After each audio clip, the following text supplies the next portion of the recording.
श्रीदेवी जी के अभिनय से सजी फिल्म नगीना एक सुपरहिट फिल्म थी। उस समय के दर्शकों ने तो इसे देखा ही था। आज के दर्शकों को भी जब कभी मौका मिलता है तो देखते हैं और एंजॉय करते हैं।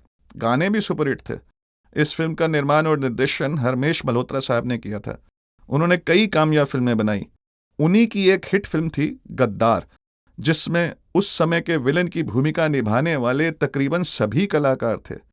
प्राण, मनमोहन, मदनपुरी, रंजीत और अनवर हुसैन।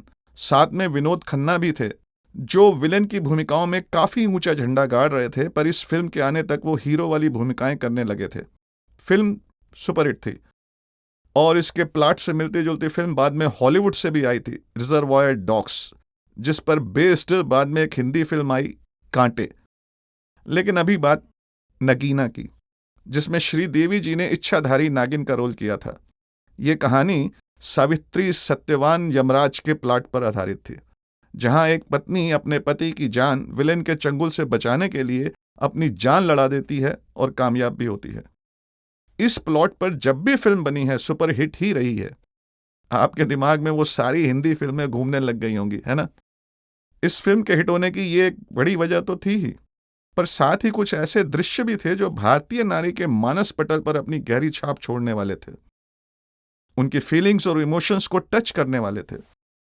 जैसे कि एक बेहद शक्तिशाली पत्नी अपने पति के नाराज होने पर उसका गुस्सा बर्दाश्त करती है, उसकी झिड़कियां चुपचाप सुनती है क्योंकि वो एक पत्नी के रूप में उसका सम्मान करती है। इसी तरह एक सीन में उसकी सास उसे डांटती है, बुरा भला कहती है और थप्पड़ भी जड़ देती है, पर वो चुपचाप उसे बर्दाश्त कर जाती है क्योंकि वो उस रिश्ते का सम्मान करती है, सास के ओहदे का सम्मान करती है।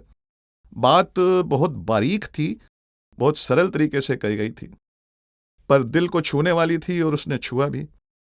मतलब वो इच्छाधारी नागिन जो कुछ भी करने में सक्षम है, सास के सामने चूं भी नहीं करती। हमारे समाज की सच्चाई भी यही है।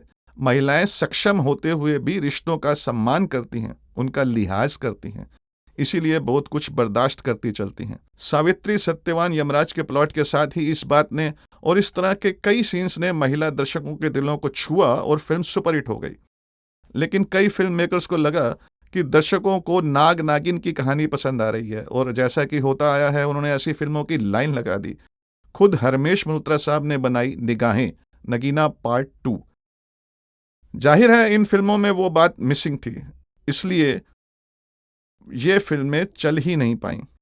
बहुत बार ऐसा होता है कि किसी फिल्म के हिट होने पर मेकर्स उसके पीछे की वो बारीक चीज नहीं पकड़ पाते और एक के बाद एक उसके कई वर्जन्स की लाइन लगा देते हैं, और सफलता की बजाय असफलता उनसे मिलने चली आती है। अब सावित्री सत्यवान यमराज के प्लॉट पर बनी जो हिंदी फिल्में आपके दिमाग में आ रही हैं, उनके नाम हमें भी कमेंट बॉक्स में लिखकर बताएं। और हाँ, चैनल को सब्सक्राइब और शेयर करने का प्यार भी जारी रखें।